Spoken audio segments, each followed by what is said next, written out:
Dear students, कैसे हैं आप सभी? होपफुली सभी अच्छे होंगे। आज की क्लास में हम स्टार्ट करते हैं नर्वस सिस्टम, तंत्रिका तंत्र।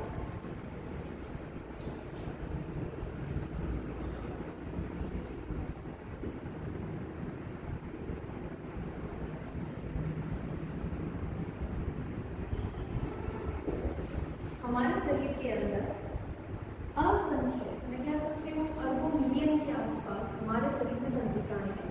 तंत्रिकाएं ही हमारी बॉडी के सिग्नल्स को जगह से जगह पास करती है। इन सबको कंट्रोल करने वाला, इसके अध्ययन को कहा जाता है न्यूरोलॉजी। इसके अध्ययन को कहा जाता है, तंत्रिका तंत्र के अध्ययन को कहा जाता है न्यूरोलॉजी, तथा अध्ययन करने वाले को कहा जाता है न्यूरोलॉजिस्ट।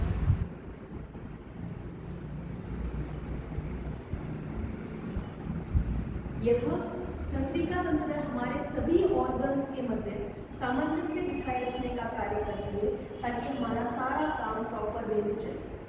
तंत्रिका तंत्र को तीन पार्ट में डिवाइड किया गया है। केंद्रीय तंत्रिका तंत्र,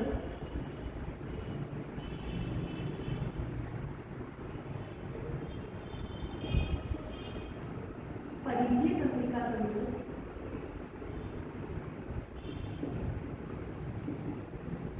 स्वायत्त तंत्रिका तंत्र।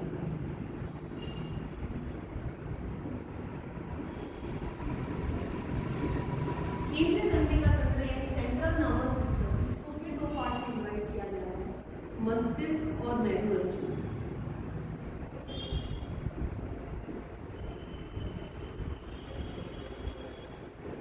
मस्तिष्क को फिर तीन पार्ट में डिवाइड किया गया है, अग्र मस्तिष्क, फोरब्रेन,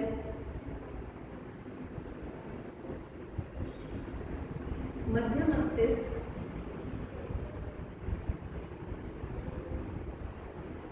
और पश्च मस्तिष्क।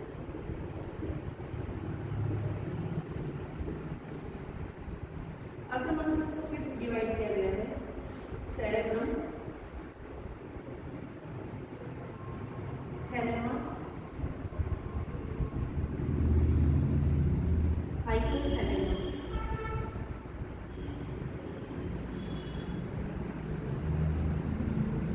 मध्य मस्तिष्क को सेरेब्रम,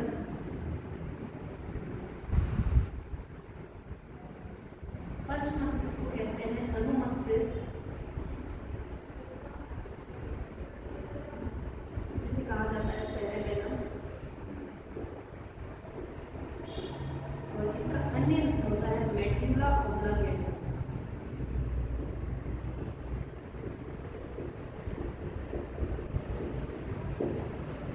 स्वायत्त तंत्रिका तंत्र को दो पार्ट में डिवाइड किया गया है, अनुकंपी,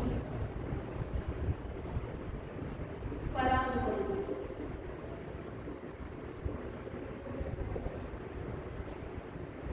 कपालीय तंत्रिकाएं, नैव तंत्रिकाएं। ये चार्ट हुआ आपका तंत्रिका तंत्र का। इस चार्ट की स्क्रीनशॉट ले लीजिए। अब मैं आपको एक्सप्लेन करना स्टार्ट करती हूँ। तंत्रिका तंत्र के अध्ययन को कहा जाता है न्यूरोलॉजी, तथा अध्ययन करने वाले को कहा जाता है न्यूरोलॉजिस्ट। इसके तीन पार्ट हैं, central nervous system, peripheral nervous system या ऑटोनोमस नर्वस सिस्टम।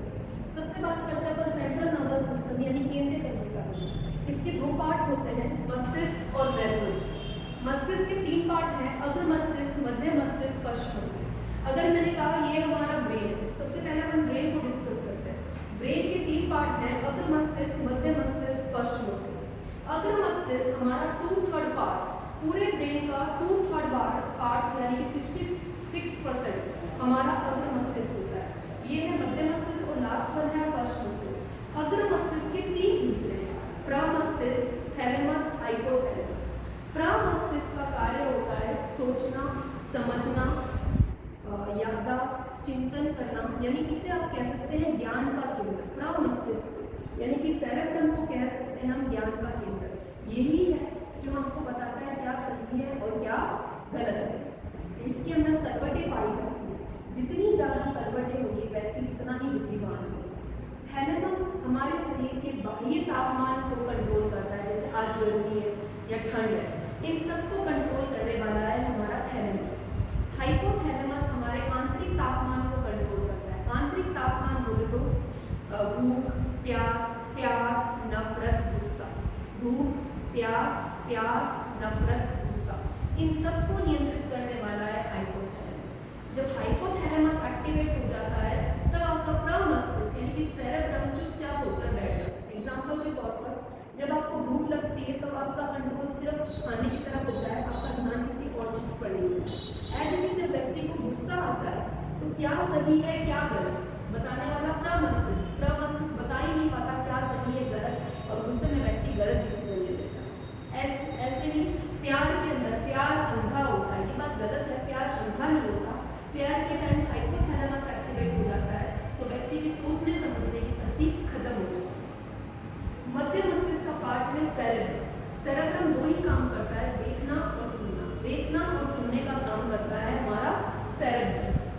पश्च मस्तिष्क में आएगा अनुमस्तिष्क यानी कि यहाँ अनुमस्तिष्क सेरेबेलम ये हमारे शरीर को बैलेंस बनाए रखने का, संतुलित बनाए रखने का काम करता है।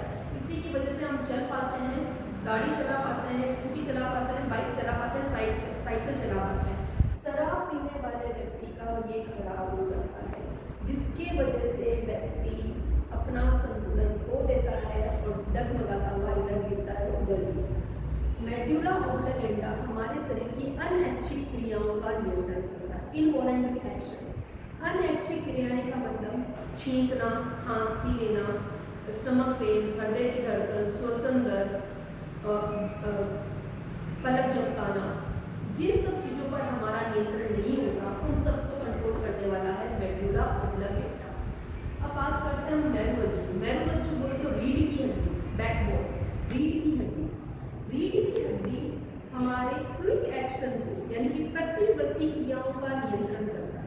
प्रतिवर्ती क्रियाएं क्या होती है, जैसे मेरे हाथ पर चाय गिर गई तो यहाँ से सिग्नल जाएगा आपके ब्रेन पर, भैया चाय गिर गई, हाथ को हटा।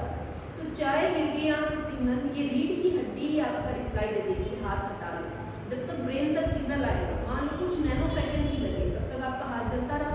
तो ये सब होती है हमारी प्रतिवर्ती क्रिया, जैसे हाथ का जलना या पैर में कांटों का चुभना, इन सब का नियंत्रण करने वाला है हमारा मेरुरज्जु। परिधीय तंत्रिका तंत्र यानी कि पेरिफेरल नर्वस सिस्टम, ये आउटर होते हैं। अगर मैं यहाँ पे कपाल की बात करूँ तो यहाँ पर 12 जोड़ी पाए जाते हैं तथा हमारी रीढ़ की हड्डी में पाए जाते हैं 31 जोड़ी। स्वायत्त तंत्रिका तंत्र, ऑटोनोमस तंत्रिका तंत्र, ऑटोनोमस नर्वस सिस्टम, जिन पर किसी का कंट्रोल नहीं।